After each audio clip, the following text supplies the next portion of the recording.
আল্লাহ রাব্বুল আলামিন কয়, আমার এই কোরআনকে দুনিয়াতে আমার যে বান্দা মূল্যায়ন করবে, আঁকড়িয়ে ধরবে, তেলাওয়াত করবে, তাকে পৃথিবীর সমস্ত শত্রু থেকে ওই তেলাওয়াতকারীকে আমি আল্লাহ হেফাজত করব, বিপদ থেকে হেফাজত করব। আগে দেখতেন না, সকাল হলেই ফজরের পরে প্রতি গড়ে গড়ে কোরআন তেলাওয়াতের একটা আওয়াজ পেয়ে যেত পাশ দিয়ে হেঁটে গেলে, ঠিক? আর এখন বাদ্যবাজনা গানের আওয়াজ পাওয়া যায়। বরকতটা আসে কোত্থেকে? রহমতটা আসবে কেমনে? আপনি মুসলমান, আখিরি নবীর উম্মত, আপনার কত সম্মান ইজ্জত এই দুনিয়াতে। আপনার বনি ইসরায়েলের 70 জন নবী একত্র করলে যে ইজ্জত, বনি ইসরায়েলের 70 জন নবীর, আখিরি নবীর একটা মুমিন উম্মতের সম্মান ওই 70 জন নবীর চাইতে অধিক। আপনি কত বড় নবীর উম্মত, আর আপনার ঘরের ভিতরে থাকার কথা কোরআনুল কারীম, তাফসীরের কিতাব, হাদিসের কিতাব, এগুলো না থাকে আপনার ঘরের ভিতর ঠাকুরমার ঝুলির বই, নাটকের বই, রবীন্দ্রনাথের বই, ওই ঘরের ভিতর মনে করেন বাক্স, টেলিভিশন, বায়োস্কোপ, এগুলো দিয়ে ঘর ভর্তি করে রাখছেন। থাকার কথা ছিল কোরআন, এটা নাই। থাকার কথা ছিল হাদিসের কিতাব, এটা নাই। আর আপনি একজন মুসলমান, আখিরি নবীর উম্মত, আপনার উচিত ছিল আপনি একজন সৎ মানুষ, আর একটা সৎ মানুষকে আপনি সাপোর্ট করবেন না কইরা এনে দেখেন যে কথা বললেই তো আসলে হক কথা বলতে গেলে এই জায়গা। আপনি একটা জিনিস খেয়াল করবেন, কোরআনুল কারীমে আল্লাহ কয়, মাইয়াশফা শাফাআতান হাসানাতান ইয়াকুল্লাহু নাসিবুম মিনহা। বলে কোনো ব্যক্তি যদি একটা ভালো মানুষের সাথে সম্পর্ক রাখে, একটা সৎ মানুষের সাথে তার উঠা বসা থাকে, একটা সৎ মানুষকেই যে সাপোর্ট করে, তাহলে এই সৎ মানুষটা নেতৃত্ব সমাজের দিল। 2 বছরে যদি ওই ভালো মানুষটা নেতৃত্ব দিয়ে 2 কোটি নেক অর্জন করে, ভালো কাজ করে, যারাই ওই ভালো মানুষটাকে সাপোর্ট করলো, প্রত্যেকের আমল নামায় আমি আল্লাহ 2 কোটি করে নেক লিখে দিব। দেখছেন? আর ওয়ামাইয়াশফা শাফাআতান সাইয়্যাতান ইয়াকুল্লাহু কিফলুম মিনহা।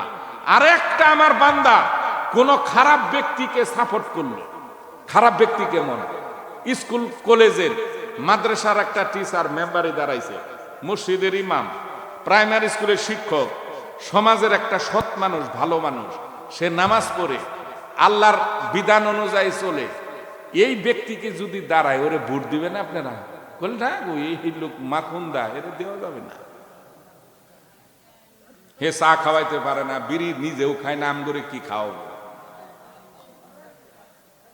আর এমন একটা ব্যক্তিকে আপনি সাপোর্ট করলেন, যে ব্যক্তি নাই দাড়ি, রসুলের সুন্নত মানে না, আল্লাহর হুকুম, মসজিদে এসে নামাজ পড়ে না, সে সুদে টাকা লাগায়, ঘুষ খায়, সে মানুষের হক নষ্ট করে, এখন পর্যন্ত বোনের সম্পদ দেয় নাই, আত্মসাৎ করছে, এখন পর্যন্ত মনে করেন বড় ভাই ছোট ভাইরে ঠকায় বসে আছে।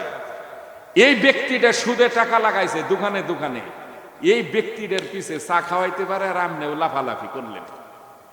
এই খারাপ লোকটারে যে বসাইলেন চেয়ারে, এই ব্যক্তিটা কি মনে করেন ওর চিন্তা চেতনা ভালো থাকবে না খারাপ থাকবে? ও যখন চিন্তা করবে রাস্তার মনে করেন একটা কাজ আসছে 2 কোটি টাকার, হে চিন্তা করবো কেমনে 1 কোটি দিয়ে কাম বানায় 1 কোটি মারণ যায়, এই চিন্তা সে করবে। হে তো আর ভালো চিন্তা করবে না। হের কাছে মসজিদ, মাদ্রাসা, স্কুল, কলেজ, বাজার 5টা পয়সার মূল্য না, হের দরকার হলো টাকা। আল্লাহ কয়, তুমি ওই খারাপ লোকটারে সাপোর্ট করলা, সে যদি এই 2টা বছরে 20 কোটি গুনাহ কামা, এই অন্যায় করে যারাই তারে সাপোর্ট করলো, প্রত্যেকের আমল নামা আমি আল্লাহ 20 কোটি করে গুনাহ লিখে দিব। আল কোরআন সূরাতুন নিসা। সম্মানিত মুসল্লিয়ান,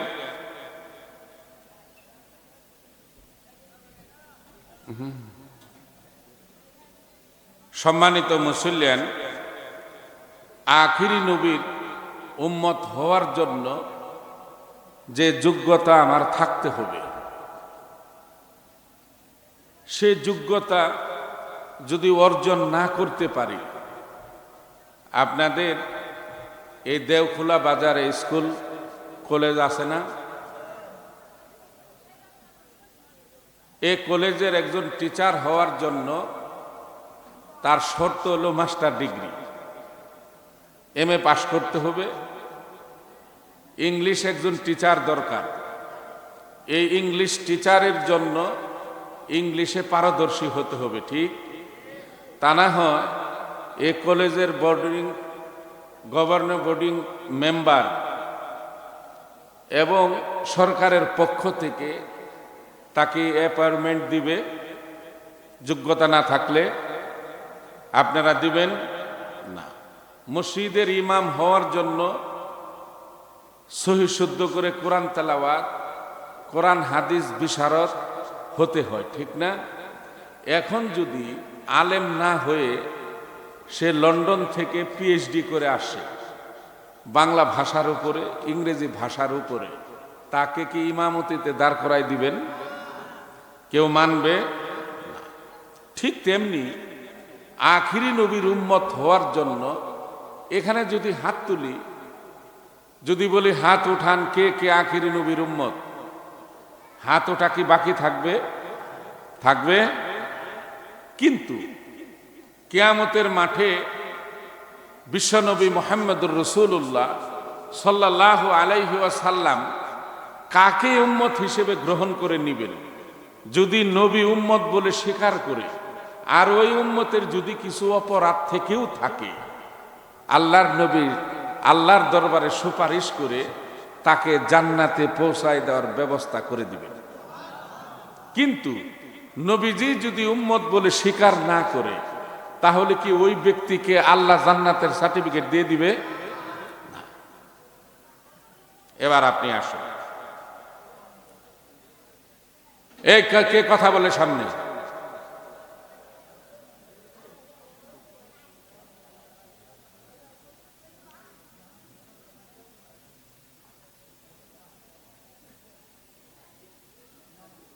কিয়ামতের মাঠে আখিরি নবীর উম্মতের একটা কাতার বিনা হিসেবে জান্নাতে ঢুকবে। এই কাতারের লোক সংখ্যা থাকবে 70,000।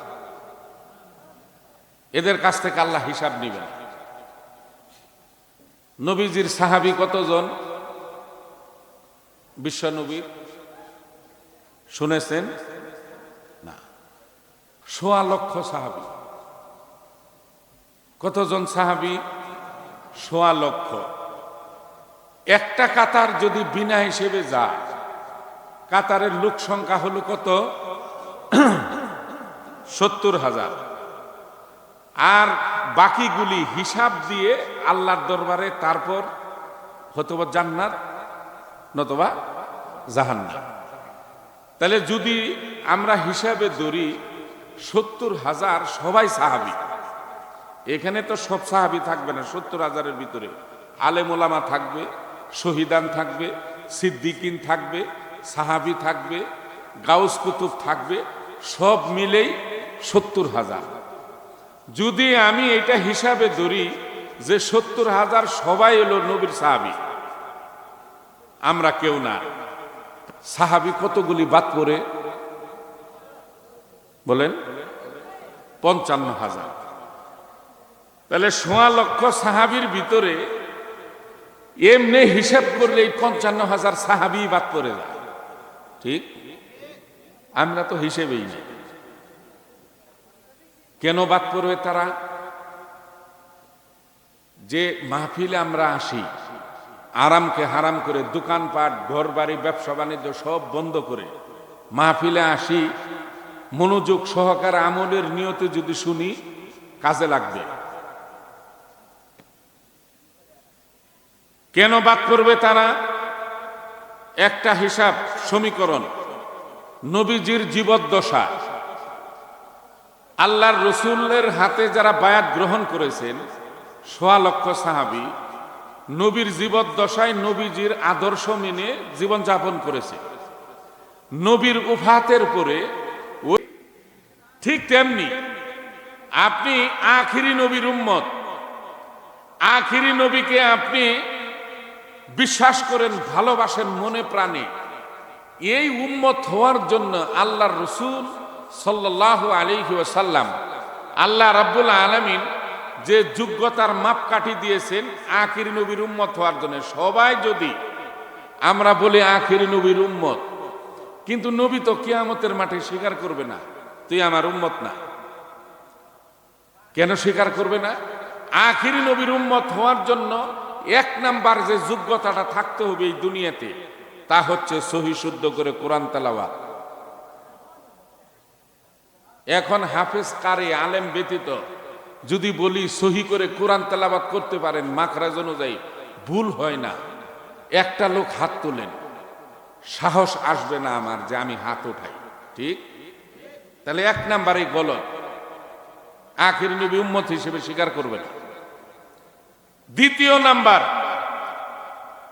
আখির নবীর উম্মত হওয়ার জন্য যে যোগ্যতা দ্বিতীয় নাম্বারে থাকতে হবে, এক নাম্বার সহি করে কোরআন তেলাওয়াত, দ্বিতীয় নাম্বার হলো নামাজের মাসআলা মাসাইল, কোনটা হালাল কোনটা হারাম, কোনটা পাক কোনটা নাপাক, নামাজ ভঙ্গের কারণ, ওযু ভঙ্গের কারণ, গোসল ফরজ, ওযুর ফরজ, এই কয়েকটা জিনিস আপনার এলেম অর্জন করা প্রত্যেক নর এবং নারীর জন্য আল্লাহ ফরজ করে দিয়েছে।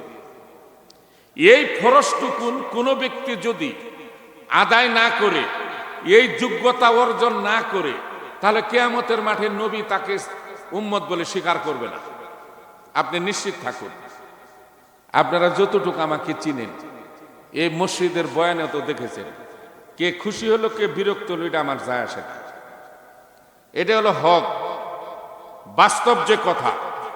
আপনি আখিরি নবীর উম্মত, আপনি কোরআন পড়তে পারেন না, আপনি নামাজের মাসলা মাসাইল জানেন না, হালাল হারাম বুঝেন না, নামাজের ওযু গোসলের গোসল ফরজ এই সম্পর্কে আপনার জ্ঞান নাই, আপনি আখির নবীর উম্মত দাবি করবেন, আপনার মুখের ভিতর নাই দাড়ি, নাই টুপি, নাই পাঞ্জাবি, নাই সুন্নতি পোশাক, আপনি প্যান্ট পরেন, আপনি চাকরি করেন, নামাজ পড়েন 5 ওয়াক্ত, প্যান্ট পরেন, আপনি সবসময় টাকনুর নিচে আপনার প্যান্ট, টাকনুর নিচে লুঙ্গি, টাকনুর নিচে পায়জামা, টাকনুর নিচে হচ্ছে আপনার ট্রাউজার পরেন, নামাজের টাইম হয় এইটা বলটায় আবার আপনি নামাজ পড়ে, নামাজ শেষ মুজা পরে আবার কাপড়টা ছেড়ে দিয়ে টাকনুর নিচে আপনি বাহির হয়ে যান, আপনি এক নাম্বার মুনাফিক। কারণ নামাজের ভিতরে দেখাইলেন আল্লাহকে আমি তোমার হুকুম মানতেছি, নামাজ থেকে ফারেক হয়ে বাহিরে আইসেই আপনি টাকনুর নিচে কাপড়। কোন পুরুষ টাকনুর নিচে যদি কাপড় পরে, মায়েশা সিদ্দিকা রাদিয়াল্লাহু আনহা এই হাদিসটা রওয়ায়াত করেছেন, বুখারীর হাদিস।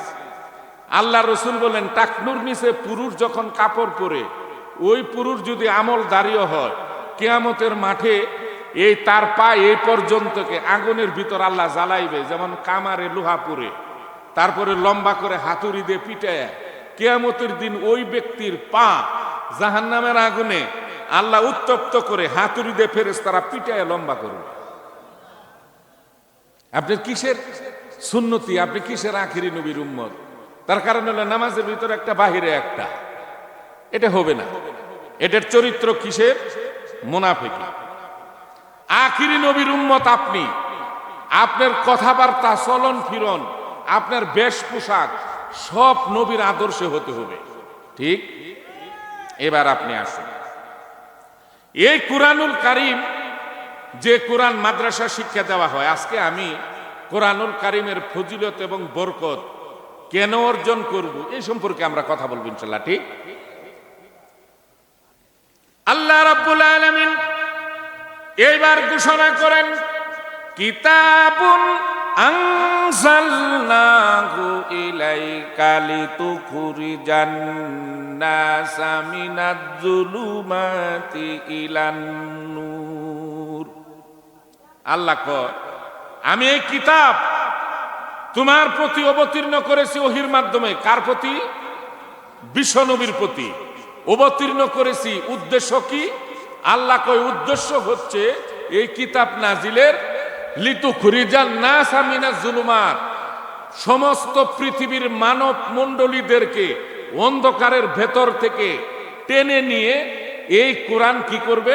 ইলান নূর, আলোর পথে নিয়ে যাবে। এই কোরআন কি করবে? অন্ধকার থেকে কোথায় নিয়ে যাবে? আলোর পথে।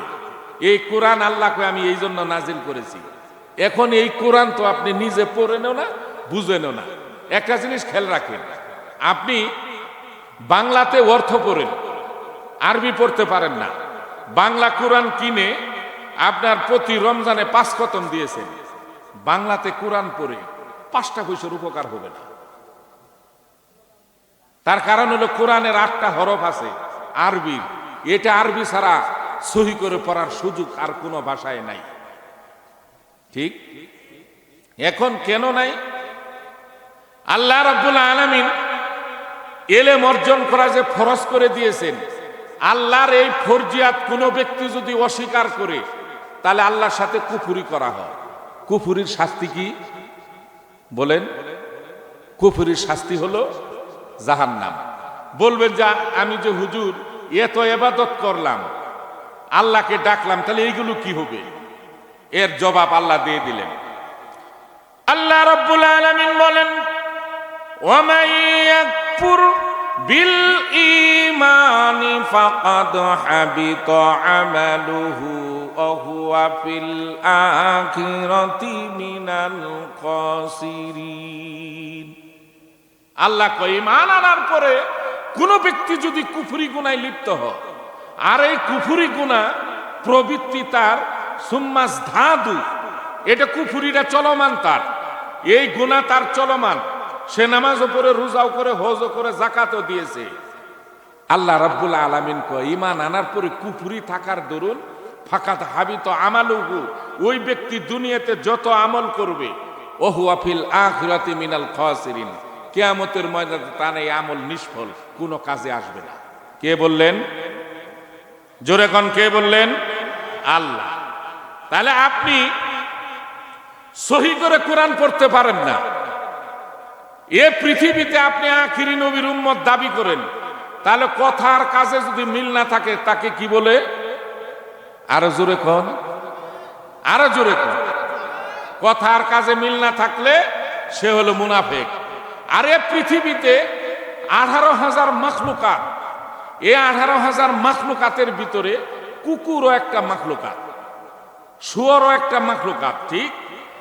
আচ্ছা, এই যে কুত্তা এবং শুয়োর 18,000 মাখলুকাতের 2টা মাখলুকাত, আর আল্লাহ রাব্বুল আলামিন বলেছেন মুনাফিক যার কথার কাজে মিল নাই, সে এই মাখলুকাতের ভিতরে সবচেয়ে নিকৃষ্ট, মানে কুকুরের চাইতেও নিকৃষ্ট,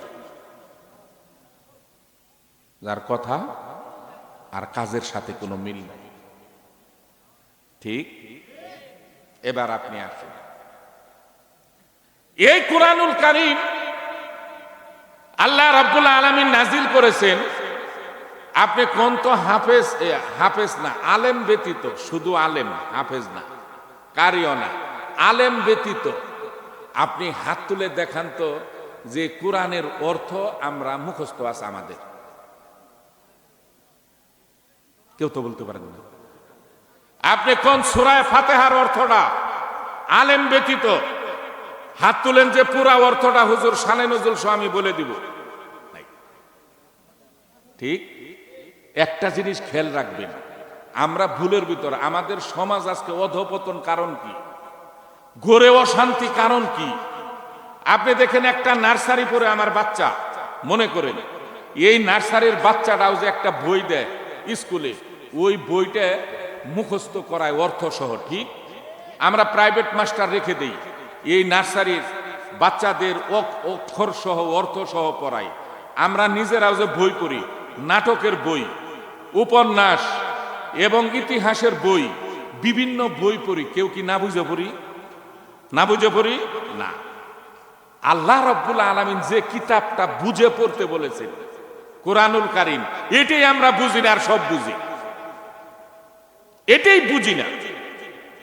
এবার আপনি দেখুন সূরা ইয়াসিন, সূরা মুলক অনেকেরই মুখস্থ, হাফেজ কারি না, কিন্তু অনেকের মুখস্থ আছে, আছে না?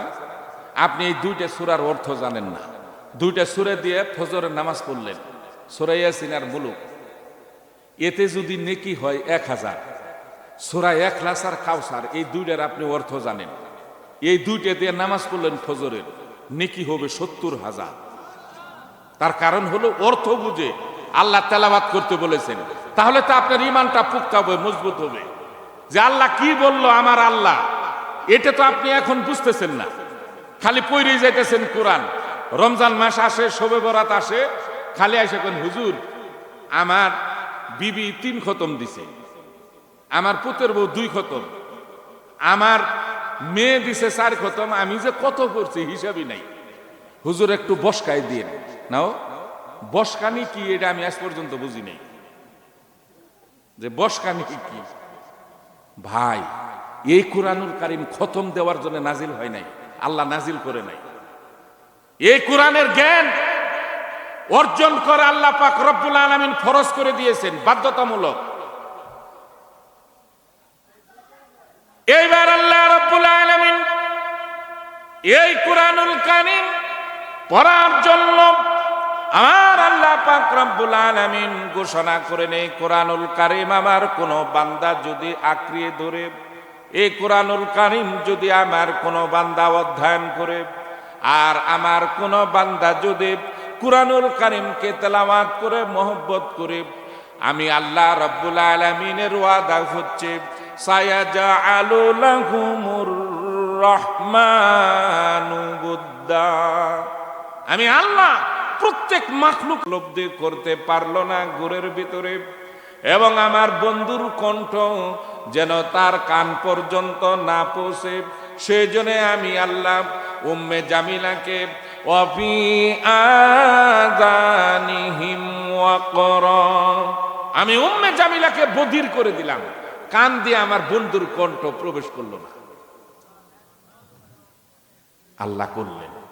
ঠিক তেমনি আল্লাহ রাব্বুল আলামিন কয়, আমার এই কোরআনকে দুনিয়াতে আমার যে বান্দা মূল্যায়ন করবে, আঁকড়িয়ে ধরবে, তেলাওয়াত করবে, তাকে পৃথিবীর সমস্ত শত্রু থেকে ওই তেলাওয়াতকারীকে আমি আল্লাহ হেফাজত করব, বিপদ থেকে হেফাজত করব। আগে দেখতেন না, সকাল হলেই ফজরের পরে প্রতি গড়ে গড়ে কোরআন তেলাওয়াতের একটা আওয়াজ পেয়ে যেত পাশ দিয়ে হেঁটে গেলে, ঠিক? আর এখন বাদ্য বাজনা গানের আওয়াজ পাওয়া যায়।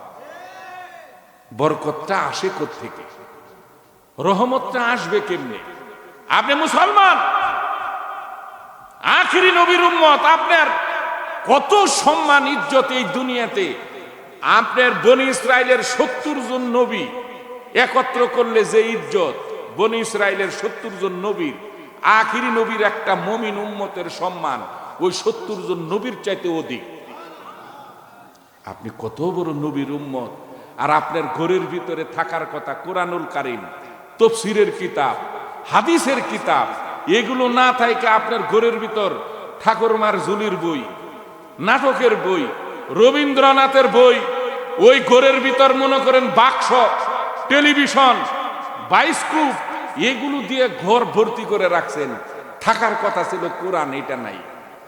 থাকার কথা ছিল হাদিসের কিতাব, এটা নাই। আর আপনি একজন মুসলমান, আখিরি নবীর উম্মত, আপনার উচিত ছিল আপনি একজন সৎ মানুষ, আর একটা সৎ মানুষকে আপনি সাপোর্ট করবেন না কইরা এনে দেখেন যে কথা বললেই তো আসলে হক কথা বলতে গেলে জায়গা। আপনি একটা জিনিস খেয়াল করবেন, কোরআনুল কারীমে আল্লাহ কয় মাইয়াশফা শাফাআতান হাসানাতান ইয়াকুল্লাহু নাসিবুম মিনহা, বলে কোনো ব্যক্তি যদি একটা ভালো মানুষের সাথে সম্পর্ক রাখে, একটা সৎ মানুষের সাথে তার উঠা বসা থাকে, একটা সৎ মানুষকেই যে সাপোর্ট করে, তাহলে এই সৎ মানুষটা নেতৃত্ব সমাজের দিল। 2 বছরে যদি ওই ভালো মানুষটা নেতৃত্ব দিয়ে 2 কোটি নেক অর্জন করে, ভালো কাজ করে, যারাই ওই ভালো মানুষটাকে সাপোর্ট করলো, প্রত্যেকের আমল নামায় আমি আল্লাহ 2 কোটি করে নেক লিখে দিব। দেখছেন? আর ওয়ামাইয়াশফা শাফাআতান সাইয়্যাতান ইয়াকুল্লাহু কিফলুম মিনহা, আর একটা আমার বান্দা কোন খারাপ ব্যক্তিকে সাপোর্ট করলো, খারাপ ব্যক্তি কেমন? স্কুল কলেজের মাদ্রাসার একটা টিচার মেম্বারে দাঁড়াইছে, মসজিদের ইমাম, প্রাইমারি স্কুলের শিক্ষক, সমাজের একটা সৎ মানুষ, ভালো মানুষ, সে নামাজ পড়ে আল্লাহর বিধান অনুযায়ী চলে, এই ব্যক্তিকে যদি দাঁড়ায় ওরে ভোট দিবেন আপনারা? বলেন না গো, এই লোক মাখুন্দা, এর দেওয়া যাবে না। হে চা খাওয়াইতে পারে না, বিড়ি নিজেও খায় না, আম করে কি খাও। আর এমন একটা ব্যক্তিকে আপনি সাপোর্ট করলেন যে ব্যক্তি নাই দাড়ি, রসুলের সুন্নত মানে না, আল্লাহর হুকুম মসজিদে এসে নামাজ পড়ে না, সে সুদে টাকা লাগায়, ঘুষ খায়, সে মানুষের হক নষ্ট করে, এখন পর্যন্ত বনের সম্পদ দেয় নাই, আত্মসাৎ করছে, এখন পর্যন্ত মনে করেন বড় ভাই ছোট ভাইরে ঠকায় বসে আছে। এই ব্যক্তিটা সুদে টাকা লাগাইছে দোকানে দোকানে, এই ব্যক্তিটার পিছে চা খাওয়াইতে পারে আর আমনেও লাফালাফি করলেন। এই খারাপ লোকটারে যে বসাইলেন চেয়ারে, এই ব্যক্তিটা কি মনে করেন ওর চিন্তা চেতনা ভালো থাকবে না খারাপ থাকবে? ও যখন চিন্তা করবো এই রাস্তার মনে করেন একটা কাজ আসছে 2 কোটি টাকার, হে চিন্তা করবো কেমনি 1 কোটি দিয়ে কাম বানায় 1 কোটি মারণ যা, হে চিন্তা সে করবে, হে তো আর ভালো চিন্তা করবে না। হের কাছে মসজিদ মাদ্রাসা স্কুল কলেজ বাজার 5টা পয়সার মূল্য না, হের দরকার হলো টাকা। আল্লাহ কর তুমি ওই খারাপ লোকটারে সাপোর্ট করলা, সে যদি এই 2 বছরে 20 কোটি গুনাহ কামা, এই অন্যায় করে যারাই তারে সাপোর্ট করলো প্রত্যেকের আমল নামা আমি আল্লাহ 20 কোটি করে গুনাহ লিখে দেব। আল কোরআন সূরাতুন নিসা। কেউ, কারণ আপনার হিসাব থাকতে হবে, আপনি আখেরি নবীর উম্মত। আপনি একটা জিনিস খেয়াল রাখবেন, আখেরি নবীর উম্মত কোনদিন কোরআন এবং হাদিসের বিরোধিতা করতে পারে না। কেন করতে পারে না? হযরত আবু বকর সিদ্দিক বদরের যুদ্ধ শেষে, তার ছেলের নাম হলো আরকাম, তো যুদ্ধ শেষ, আবু বকর সিদ্দিক বদরের প্রান্তে দিয়ে হাঁটতেছে, তে ছেলে আইসা কয়, বাবা যুদ্ধের মাঠে 3 বার সুযোগ পাইছিলাম তোমার গর্দান কাটার, কাটলি নাকি? বলে যতবার তরবারি ছোয়াইছি খেয়াল হয়েছে হাজার হলো তুমি আমার বাবা, এই জন্য আমি কাটি নাই।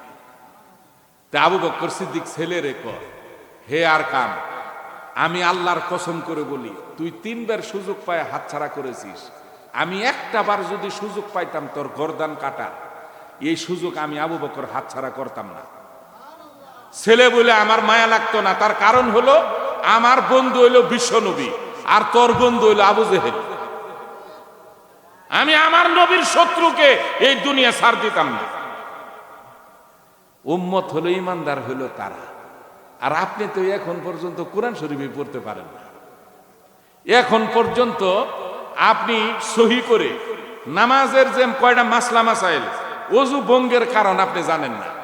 আবার আপনি ডায়াবেটিস খাওয়ার আগে পরে কত, হার্টের ডাক্তার কোনটা ভালো, এবং আপনার প্রেসার এখন কত, লনা তালিবর্ষ প্রেসার মেশিনপত্র পর্যন্ত কিনে ফেলাইছেন, কিনে সকাল বিকাল পরীক্ষা করেন। এই যে কবরে গেলে ডান্ডাটা মারবে ফেরেশতারা, ওই জন্য আপনি কি সামান তৈরি করছেন। এখন পর্যন্ত সবচেয়ে কোরআনের ছোট সূরা কাউসার আর ইখলাস, এই 2টা সূরা সহি করে পড়তে পারেন না। দুনিয়ার সব বুঝেন, এখানে আসলেই বুঝ নাই। বলে আমরা যা পড়ি আল্লাহ বুঝবো এটা নাকি? হ্যাঁ, আল্লাহ ঠিকই বুঝবে। এই চাপা দুনিয়াতে খাটবে মাটির উপরে, যখনই মাটির নিচে যাবেন চাপার দাঁত একটাও থাকবে না। আপনি নিশ্চিত থাকেন, নিশ্চিত থাকেন।